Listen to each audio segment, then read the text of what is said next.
नमस्कार बच्चों, आज हम पढ़ेंगे अध्याय 10 जिसका नाम है व्रत।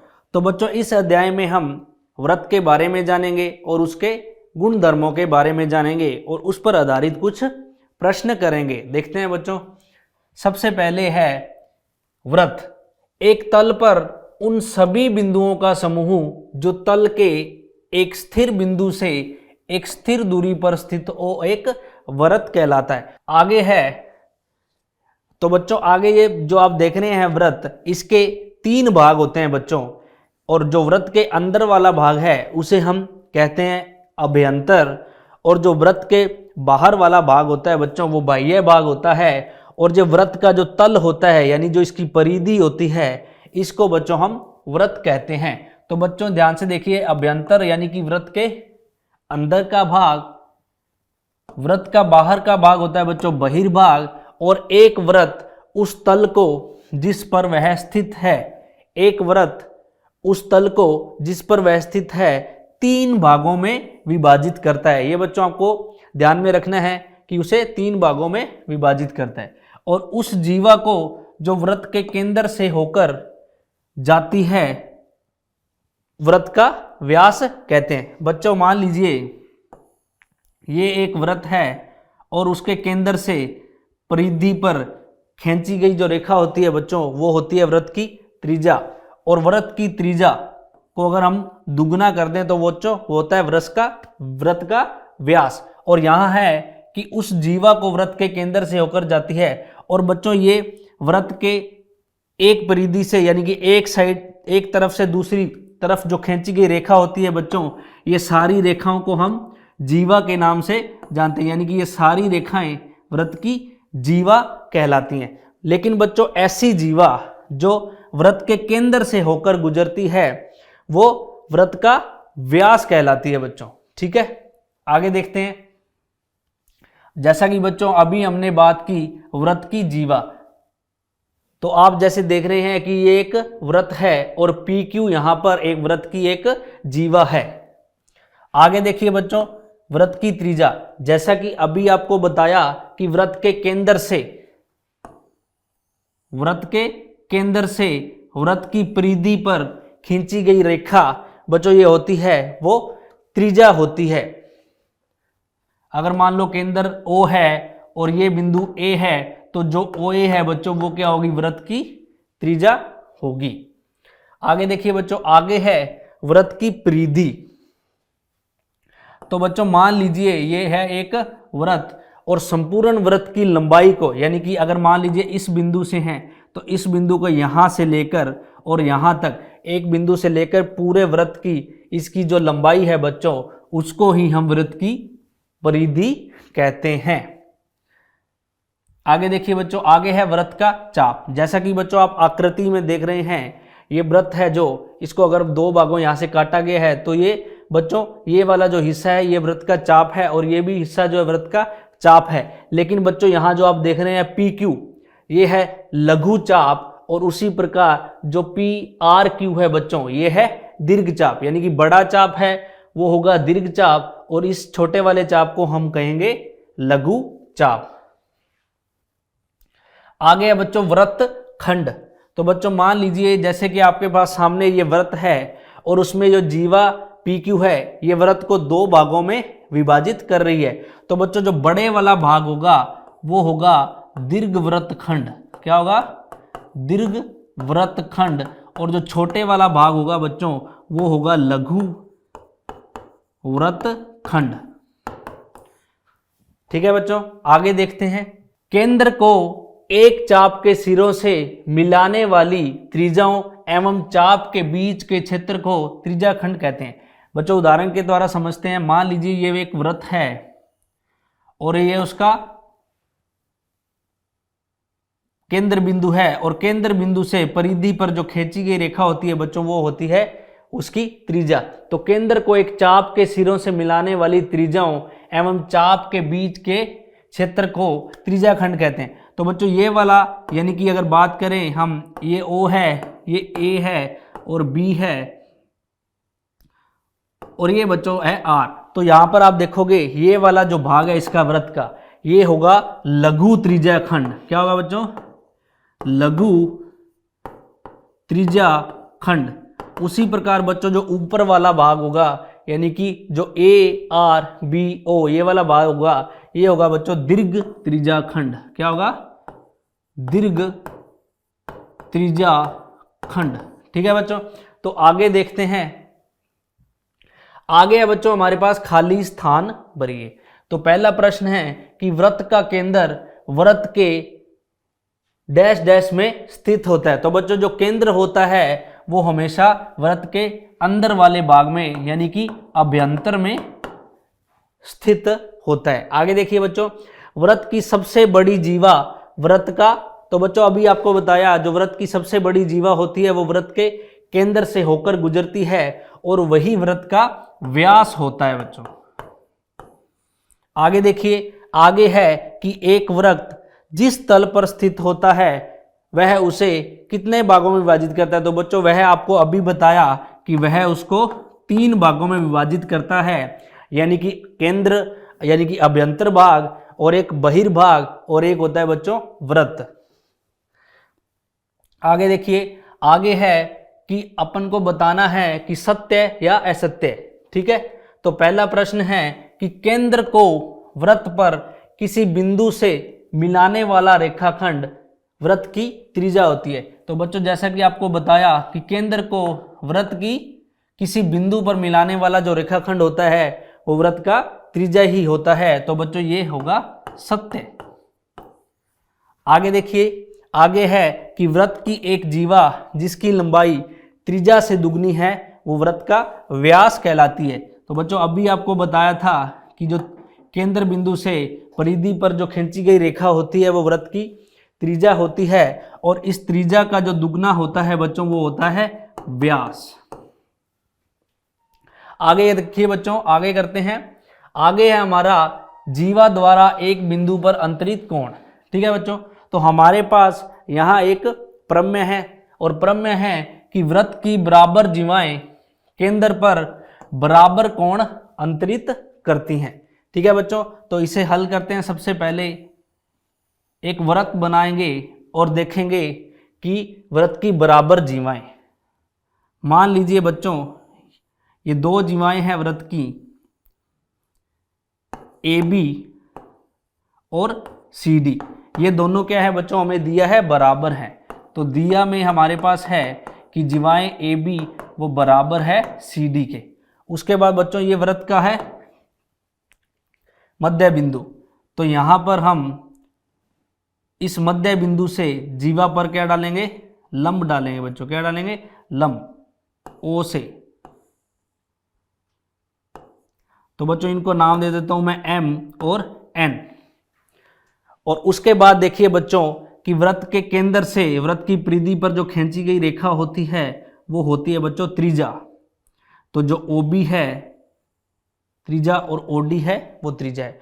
अब बच्चों हमें जो सिद्ध करना है वो ये करना है कि बराबर जीवाएं केंद्र पर बराबर कोण अंतरित करती हैं। तो हमें जो सिद्ध करना है बच्चों ये है कि जो कोण MOB है यानी कि वो बराबर होगा कोण NOD के। तो हमें सिद्ध करना है बच्चों कोण MOB वो बराबर होगा कोण NOD के। ठीक है बच्चों, अब करते हैं ध्यान से। सबसे पहले देखिए इन दोनों त्रिभुजों में ये जो त्रिज्या है वो इसके बराबर होंगी। उसके बाद देखिए बच्चों कि जो ये कोण है 90 डिग्री वो इसके बराबर होगा। और बच्चों हमें पता है कि जो एक जीवा पर डाला गया जो लंब है वो जीवा को 2 भागों में बांटता है। तो चलिए करते हैं हल। त्रिभुज MOB और त्रिभुज NOD में। ठीक है बच्चों, तो इसमें सबसे पहले हमें पता है कि OB है वो बराबर है OD के। तो इसमें आप लिखोगे बच्चों त्रिज्याएं, वृत्त की त्रिज्याएं हैं वो क्या होंगी, समान होगी। आगे बच्चों देखो कि एक जीवा पर केंद्र से डाला गया जो लंब होता है बच्चों, वो हमेशा ही जीवा को दो बराबर बराबर भागों में बांटता है। यानी कि अगर ध्यान से देखिए कि ए बी बराबर है सी डी के, ये हमें दिया है बच्चों, क्या है, ये हमें दिया है। तो क्या इस ए बी का आधा इस सी डी के आधे के बराबर होगा? बिल्कुल होगा बच्चों। तो ए बी का आधा वो बराबर होगा सी डी के आधे के। अब बच्चों देखिए ए बी का जो आधा है और एम यानी कि ये जो लंब है ये इसे दो बराबर भागों में बांट रहा है, तो ए बी का आधा क्या मैं लिख सकता हूं एम बी?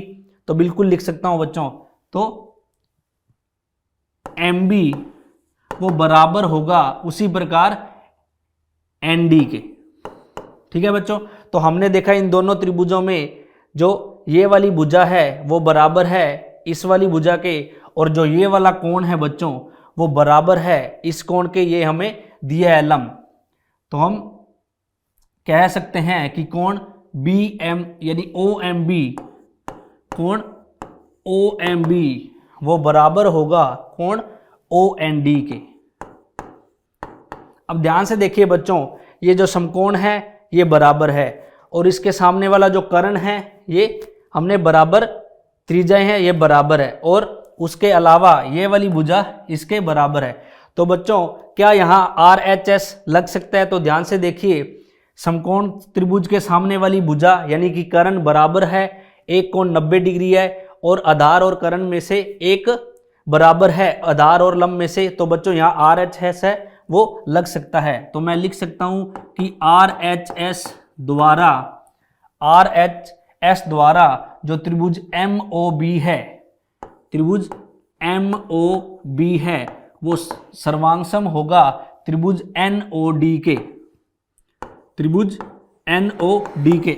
जैसे ही बच्चों ये दोनों त्रिभुज सर्वांगसम हो गए तो इनके जो संगत भाग है वो बराबर होंगे, यानी कि जो ओ एम है वो बराबर होगा ओ एन से। तो बच्चों ये होगा सी पी सी टी से। और जैसे ही बच्चों एक तो ओ एन बराबर ओ एन होगा सी पी सी टी से, उसी प्रकार बच्चों आप देख सकते हैं कि जो कोण एम ओ बी है, कोण एम ओ बी है वो बराबर होगा कोण एन ओ डी के, कोण एन ओ डी के। ये भी बच्चों क्या होगा सी पी सी टी से। तो बच्चों यही हमें सिद्ध करना है कि कोण एम ओ बी है वो बराबर होगा कोण एन ओ डी के, क्योंकि हमसे पूछा है कि वृत्त की बराबर जीवाएं केंद्र पर बराबर कोण अंतरित करती हैं, यानी कि ये वाला कोण इसके बराबर होगा। बच्चों यही प्रूफ करना था, तो यहाँ आप लिख सकते हैं इति सिद्धम। ठीक है बच्चों, आगे देखते हैं। आगे प्रश्न है बच्चों हमारे पास प्रमेय कि सिद्ध कीजिए कि यदि सर्वांगसम वृत्तों की जीवाएं उनके केंद्रों पर बराबर कोण अंतरित करें तो जीवाएं बराबर होंगी। तो बच्चों ये उसी प्रमेय का विपरीत भाग है। तो इसको करते हैं कि एक हमारे पास वृत्त है और सर्वांगसम वृत्तों की जीवाएं उनके केंद्रों पर बराबर कोण अंतरित करें तो जीवाएं बराबर होंगी। बच्चों मान लीजिए ये जीवा ए बी है और ये जीवा सी डी है, ए बी और सी डी, और ये है बच्चों केंद्र भाग, और यहाँ से जीवा पर जो डाला गया लंब है वो जीवा को दो बराबर भागों में बांटता है। तो ये यहाँ होगा एम और एन। ठीक है बच्चों, और ये ओ बी वृत्त की त्रिज्या है और उसी प्रकार ये भी ओ डी वृत्त की त्रिज्या है। ये रचना आपको करनी है। अब बच्चों इस बार हमें ये वाला कोण इस वाले कोण के बराबर दिया हुआ है और ये वाला कोण है बच्चों वो हमें 90-90 पता है। अगर बच्चों मैं इस त्रिभुज के सर्वांगसम सिद्ध कर दूं तो ये वाली जो भुजा है वो इसके बराबर होगी, तो इसके दुगने भी क्या होंगे बच्चों बराबर होंगे, और इसके दुगने कौन है ए बी बराबर सी डी। और हमसे पूछा है कि सिद्ध कीजिए कि यदि सर्वांगसम वृत्तों की जीवाएं उनके केंद्रों पर बराबर कोण अंतरित करें तो जीवाएं बराबर होती हैं। चलिए करते हैं बच्चों हल। त्रिभुज एम ओ बी और त्रिभुज NOD में, MOB और NOD में। तो बच्चों यहां देखिए, इस त्रिभुज की जो भुजा OB है वो इस त्रिभुज की भुजा OD के बराबर है। तो OB बराबर OD, ये है बच्चों वृत्त की त्रिज्याएं। उसके अलावा बच्चों देखिए, इस त्रिभुज का जो कोण MOB है, कोण MOB है वो बराबर होगा कोण NOD के। ये बच्चों हमें दिया है। उसी प्रकार आप देखेंगे बच्चों कि ये वाला जो कोण है, लंब जो हमने डाला है, यानी कि OMB, इस वाला कोण OMB वो बराबर होगा बच्चों OND के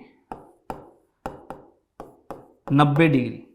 अब बच्चों यहां पर दोनों त्रिभुजों में दो कोण बराबर हैं और एक भुजा बराबर है, तो यहां पर बच्चों AAS नियम द्वारा, AAS यानी कि कोण कोण भुजा द्वारा जो त्रिभुज MOB है वो सर्वांगसम होगा त्रिभुज NOD के। अब बच्चों जैसे ही ये सर्वांगसम होगा तो जो इसके संगत भाग हैं वो भी क्या होंगे, बराबर होंगे। तो बच्चों मैं कह सकता हूं कि ये वाली भुजा है, यानी कि जो BM है वो बराबर होंगे ND के। ठीक है बच्चों। अब आपको पता है कि एक जीवा पर केंद्र से डाला गया लंब वो दोनों जीवा को दो बराबर भागों में बांटता है। जीवा पर केंद्र से डाला गया लंब जीवा को दो बराबर भागों में बांटता है, जीवा को दो बराबर भागों में बांटता है। अब ध्यान से देखिए बच्चों, जीवा का एक भाग हमने यहां पर इस जीवा का यानी कि MB बराबर है ND, तो क्या इसका दुगना भी बराबर होगा? बिल्कुल बराबर होगा। तो बच्चों क्या मैं लिख सकता हूं, 2BM वो बराबर होगा 2ND के। तो बच्चों इसका जो दुगना है वो है AB और वो बराबर होगा CD के। यही बच्चों हमें सिद्ध करना है कि यदि सर्वांगसम वृत्तों की जीवाएं उनके केंद्रों पर बराबर कोण अंतरित करें तो जीवाएं बराबर होती हैं। तो बच्चों ये क्या होगा, यही सिद्ध करना है। तो यहां आप लिख सकते हैं इति सिद्धम। तो आगे देखते हैं बच्चों, आगे हमारे पास कि एक वृत्त के केंद्र से एक जीवा पर डाला गया लंब जीवा को समद्विभाजित करता है। तो बच्चों जो अभी हम बात कर रहे थे कि एक वृत्त के केंद्र से जो जीवा पर जो डाला गया लंब होता है वो जीवा को समद्विभाजित करता है, इस प्रमेय को बच्चों हम सिद्ध करके दिखाएंगे। तो बच्चों ये है हमारे पास वृत्त और इसके केंद्र से ये हमारे पास जीवा है बच्चों AB, इसके केंद्र से यानी कि O से यहां डाला गया जो लंब है वो इस जीवा को दो बराबर बराबर भागों में बांटता है। तो बच्चों मान लीजिए ये है D और इन दोनों बिंदुओं को यानी कि A त्रिज्याओं को हम आपस में मिलाएंगे। अब बच्चों हमें सिद्ध क्या करना है, यदि मैं AD बराबर सिद्ध कर दूं BD के तो मैं कह सकता हूं कि जो ये डाला गया लंब है बच्चों ये इसको दो बराबर बराबर भागों में बांटता है। चलिए बच्चों करते हैं हल। हमें सिद्ध करना है, सबसे पहले देखिए सिद्ध करना है कि AD बराबर BD। तो बच्चों इसके लिए मैं सबसे पहले इन दोनों त्रिभुजों को क्या सिद्ध करूंगा, सर्वांगसम। तो त्रिभुज AOD और त्रिभुज BOD में, ध्यान से देखिए बच्चों दोनों त्रिभुजों में जो भुजा OA है वो भुजा OB के बराबर होगी क्योंकि ये त्रिज्याएं हैं। तो OA बराबर होगी OB के, तो बच्चों ये होंगी वृत्त की त्रिज्याएं। उसके बाद देखिए बच्चों, अब यहां मैं अगर OD भुजा OD उभयनिष्ठ लेता हूं और उसके बाद ये वाला कोण 90 डिग्री है और एक सरल रेखा पर बनने वाला कोण ये रैखिक युग्म है, तो यानी कि ये भी क्या होगा 90, क्योंकि इन दोनों का योग होगा बच्चों 180।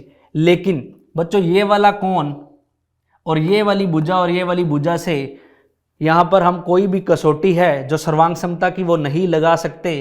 तो बच्चों उसके अलावा आप देखेंगे कि जब OA भुजा OB के बराबर है तो ये वाला जो त्रिभुज AOB है ये बच्चों क्या होगा, एक समद्विबाहु त्रिभुज होगा। तो इसके जो आधार कोण है बच्चों वो क्या होंगे, बराबर होंगे। तो मैं लिख सकता हूं कि OAD कोण OAD वो बराबर होगा कोण OBD के। ठीक है बच्चों, उसी प्रकार एक कोण हमें यहां पर 90 डिग्री पता है तो कोण ODA वो बराबर होगा कोण ODB के। ठीक है बच्चों, तो दो कोण और एक भुजा से यहां पर हम AAS कसौटी द्वारा यानी कि AAS कसौटी द्वारा जो त्रिभुज AOD है वो सर्वांगसम होगा त्रिभुज BOD के। और बच्चों जैसे ही ये दोनों त्रिभुज सर्वांगसम होंगे तो इनके संगत भाग बराबर होंगे, यानी कि जो AD है वो बराबर होगा BD के। तो AD बराबर क्या होगा बच्चों, BD। ये बच्चों हम लिखेंगे CP/CT से, तो क्योंकि सर्वांगसम त्रिभुजों के संगत भाग बराबर होते हैं तो AD बराबर BD। और बच्चों यही हमें सिद्ध करना था, तो यहां आप लिख सकते हैं इति सिद्धम। आगे देखते हैं बच्चों, आगे है हमारे पास एक वृत्त के केंद्र से एक जीवा को समद्विभाजित करने के लिए खींची गई रेखा जीवा पर लंब होती है। तो बच्चों ये वाली प्रमेय है, अभी जो हमने पीछे प्रमेय की है उसके बिल्कुल विपरीत है। देखिए तो बच्चों ये है हमारे पास वृत्त और ये है उसकी जीवा AB। हमें कह रहा है कि उसके केंद्र से जीवा को समद्विभाजित करने के लिए खींची गई जो रेखा है वो जीवा पर लंब होती है। तो बच्चों यहां पर हमें ये वाला कोण है जो इसको 90 डिग्री सिद्ध करना है। तो चलिए करते हैं बच्चों। सबसे पहले देखेंगे, अब हमें बच्चों इसमें जो दिया है जीवा को बराबर भागों में बांटने के लिए, यानी कि यहां में दिया है कि AD है वो बराबर है BD के। तो देखिए दिया है AD बराबर BD। अब बच्चों हल करते हैं इसे। तो हल करने के लिए सबसे पहले इन दोनों त्रिभुजों को सर्वांगसम करना होगा। तो त्रिभुज AOD और त्रिभुज BOD में, तो बच्चों AOD और BOD में हमें AD बराबर BD दिया है। सबसे पहले AD बराबर होगा BD के और इसका आप कारण देंगे कि दिया है। उसके बाद देखिए बच्चों यहां पर जो OA है वो बराबर होगा OB के। ये है वृत्त की त्रिज्याएं, तो OA है वो बराबर होगा OB के वृत्त की त्रिज्याएं। और बच्चों उसके अलावा देखिए यहां पर ये दो भुजाएं हमने बराबर कर दी और इसके बीच वाला कोण है ये भी बराबर होगा, क्योंकि जब किसी ये त्रिभुज देखिए OAB, इस त्रिभुज में OA बराबर है OB के, तो ये एक समद्विबाहु त्रिभुज है। तो इसके आधार कोण है बच्चों वो बराबर होंगे। तो कोण OAD वो बराबर होगा कोण OBD के। और इसका आप कारण देंगे बच्चों आधार कोण समद्विबाहु त्रिभुज के। तो बच्चों यहां पर देखो SAS यानी कि SAS कसौटी द्वारा त्रिभुज AOD है वो सर्वांगसम होगा त्रिभुज BOD के। तो बच्चों जैसे ही वो त्रिभुज सर्वांगसम होगा तो इनके जो संगत भाग है वो बराबर होंगे, यानी कि जो कोण ODA है वो बराबर होगा कोण ODB के। अब बच्चों आप ध्यान से देखिए, जो कोण ODA है और कोण ODB है ये एक सरल रेखा पर बनने वाले दो कोण हैं। तो इनका जो योग है वो होगा 180 डिग्री। तो कोण ODA प्लस कोण ODB वो बराबर होगा 180 डिग्री के। बच्चों ODA वो बराबर है ODB के, तो हम इसकी जगह लिख सकते हैं कोण ODA प्लस ODB की जगह हम लिख सकते हैं ODA। तो कोण ODA प्लस कोण ODA बराबर होगा 180 डिग्री। तो जो कोण ODA प्लस ODA होगा, दो कोण ODA बराबर 180 डिग्री। तो दो बच्चों उधर आगे विभाजित होगा, तो जो कोण ODA है वो होगा 180/2। कोण ODA बराबर होगा 90 डिग्री। तो बच्चों कोण ODA बराबर होगा 90 डिग्री और यही हमें सिद्ध करना था। ठीक है बच्चों, यहां आप लिख सकते हैं इति सिद्धम। ठीक है बच्चों, तो इसी के साथ बच्चों हमारा अध्याय 10 का जो भाग 1 है वो यहीं समाप्त होता है। इस अध्याय के भाग में हमने व्रत के बारे में जाना और उनके गुण धर्मों के बारे में जाना। तो बच्चों मिलते हैं आगे इसी अध्याय के भाग 2 में। धन्यवाद।